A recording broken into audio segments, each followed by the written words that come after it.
जय श्री राधे भक्तों, आज हम आपके लिए यहाँ पर लेकर आए हैं श्री शिव गीता के अध्याय 14 की कथा।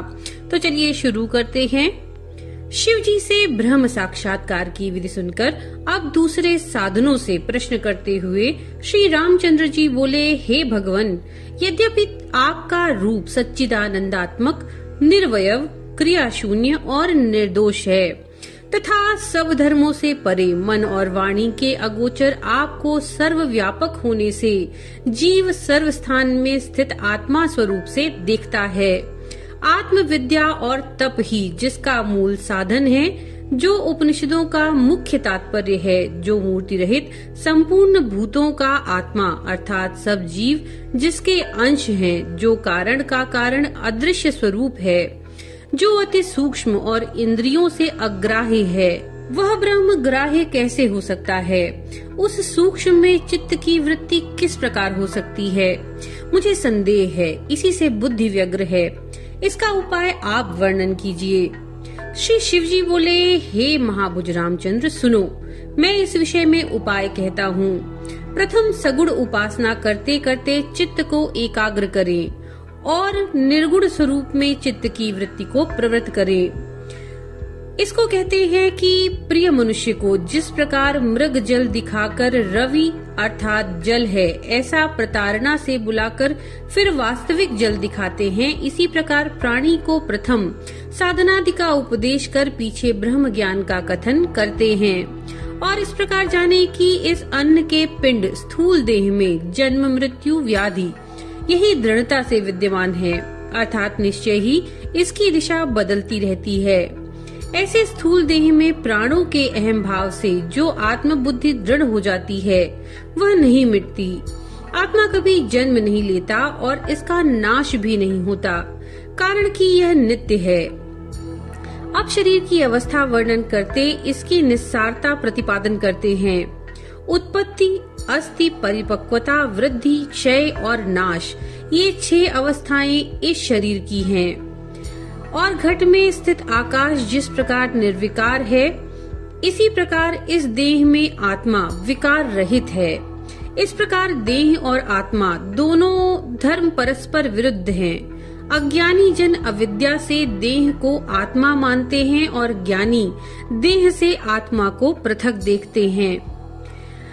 घड़िया में गला करके डाले सुवर्ण की कांति के समान प्राण में कोश है। ये स्थूल देह के अंतर प्राणादि वायु से बद्ध वर्तमान है, परंतु पायवादी इंद्रियों से युक्त, चलनादि कर्मों से युक्त, क्षुधा पिपासा से व्याप्त और जड़ होने के कारण ये आत्मा नहीं है। आत्मा चैतन्य रूप है, जिसके द्वारा यह जीव अपने शरीर को देखता है।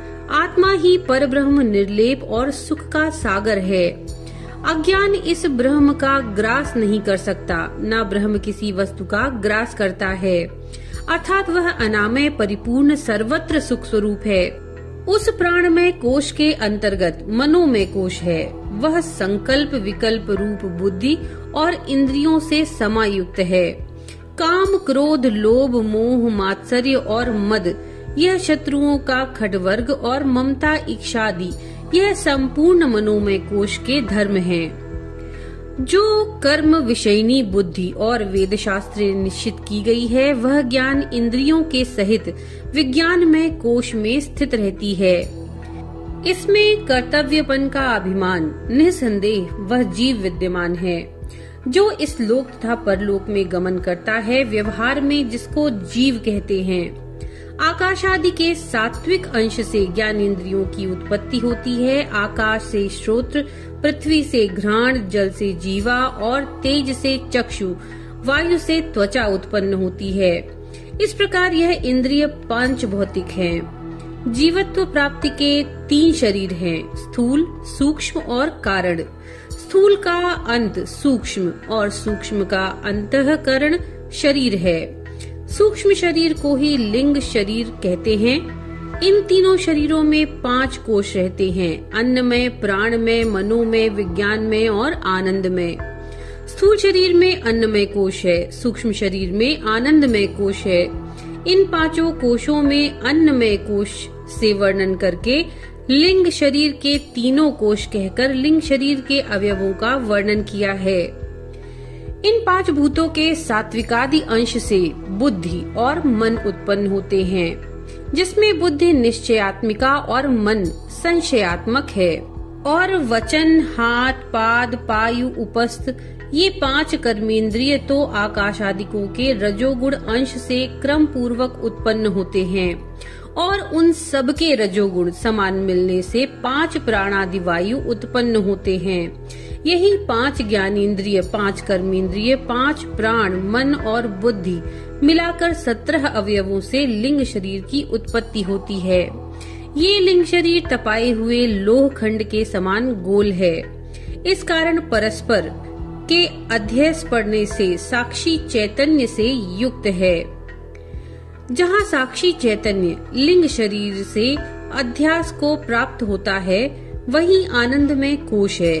उस आनंदमय कोश का जो कर्तव्यपन का अभिमानी है, वही उपासना और कर्म फल से इस लोक तथा परलोक में कर्म फल को भोगने वाला कहा जाता है।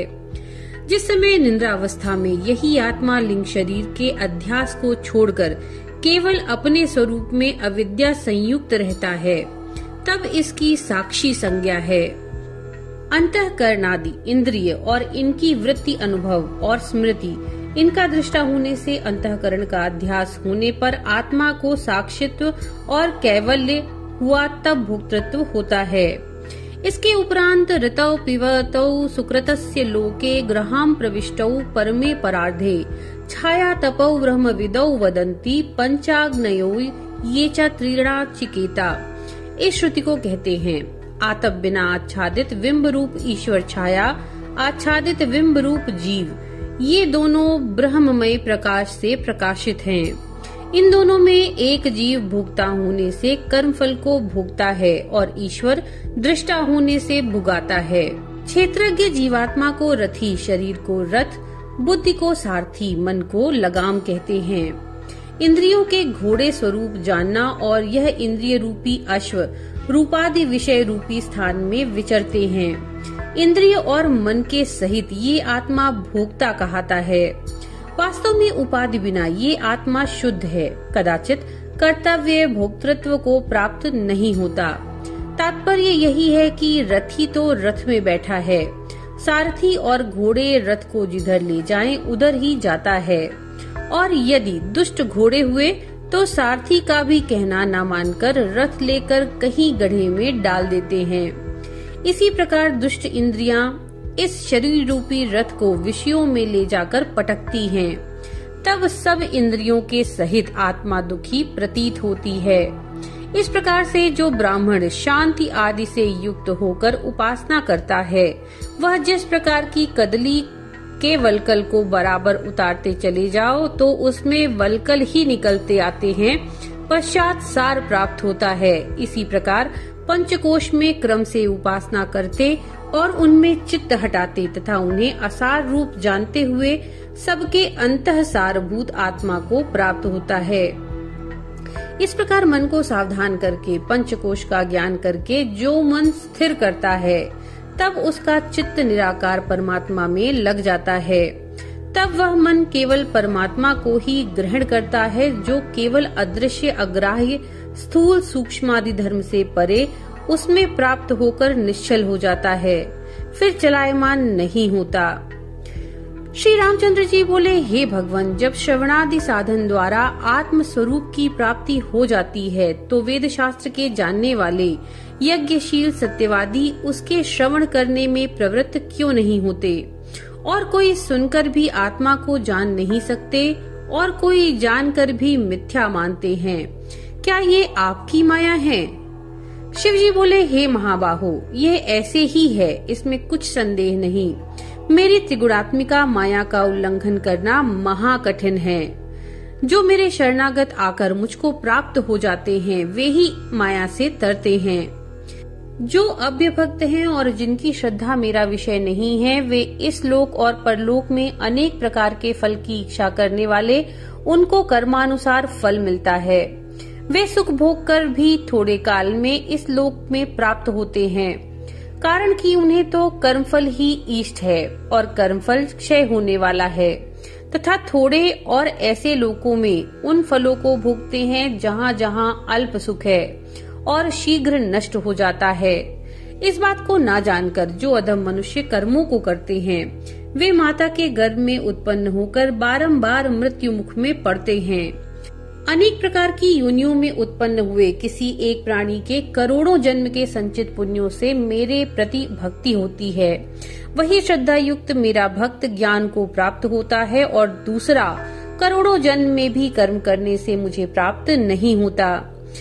इस कारण हे राम, और सब त्याग कर केवल मेरी भक्ति करो। दूसरे और सब धर्मों का त्याग करके एक मेरी शरण हो, मैं तुमको सब पापों से छुड़ाकर मुक्त कर दूंगा। तुम कुछ और मत सोचो। हे राम, तुम कुछ कर्म करते, जो भोजन करते, हवन करते या जो देते हो तथा जो तप करते हो, वह सब मेरे प्रति अर्पित करो। हे राम, इससे अधिक मेरे में दृढ़ भक्ति होने का दूसरा कोई साधन नहीं। इसका तात्पर्य ये है कि शरीर, इंद्रिय और प्राण तथा मन, जो जो धर्म है, उनका त्याग करके मुझको आश्रित हो, अर्थात मुझे प्राप्त करो। तो भक्तों, ये थी अध्याय 14 की कथा श्री शिव गीता से। नमो नारायण।